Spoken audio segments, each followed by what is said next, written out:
Penses-tu être une bonne personne? N'as-tu jamais fait de mal? N'as-tu jamais voulu frapper, voire tuer quelqu'un qui t'a maltraité? Pourquoi, selon toi, je pose ces questions?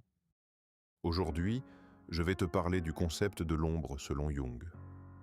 Ce que Jung appelle l'ombre, c'est le côté obscur qui sommeille dans l'inconscient humain.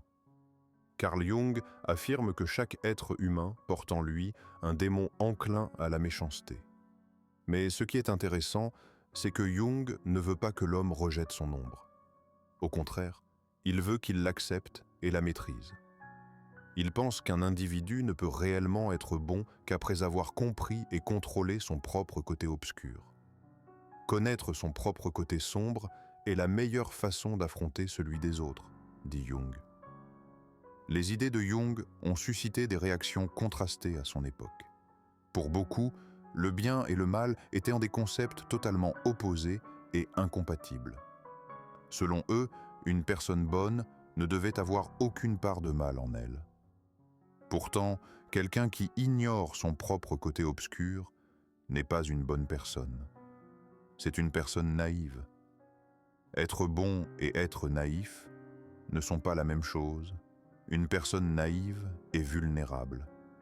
Elle ne connaît pas son ombre et reste donc exposée aux attaques des malveillants.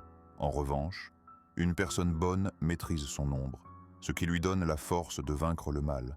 Lorsqu'elle est confrontée au danger, elle n'hésite pas à faire appel à son ombre. Le personnage de Batman illustre parfaitement la maîtrise de l'ombre. Batman combat les criminels en utilisant la peur. Tout comme les criminels utilisent la peur pour dominer les autres, Batman veut les frapper avec leurs propres armes. Mais son but n'est pas de torturer les criminels pour satisfaire son ego.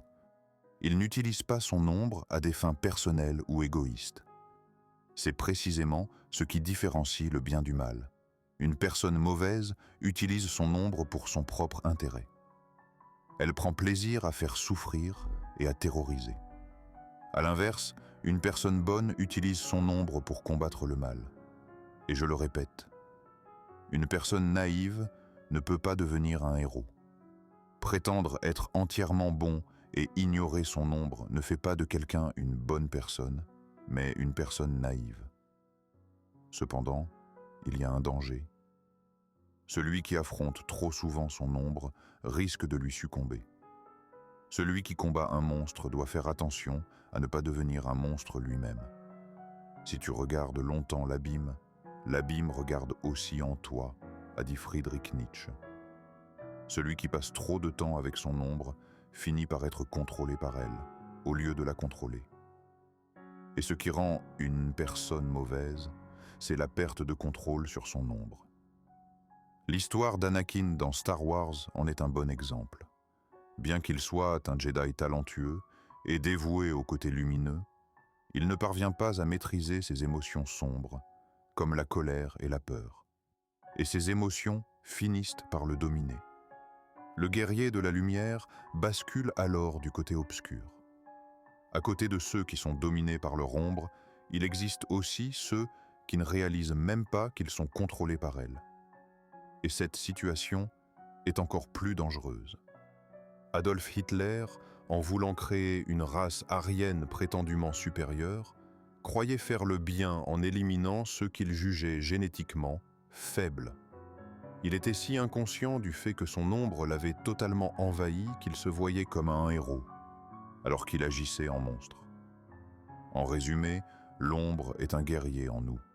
Lorsqu'elle est sous notre contrôle, elle est notre protectrice. Mais lorsqu'elle nous échappe, elle devient un démon.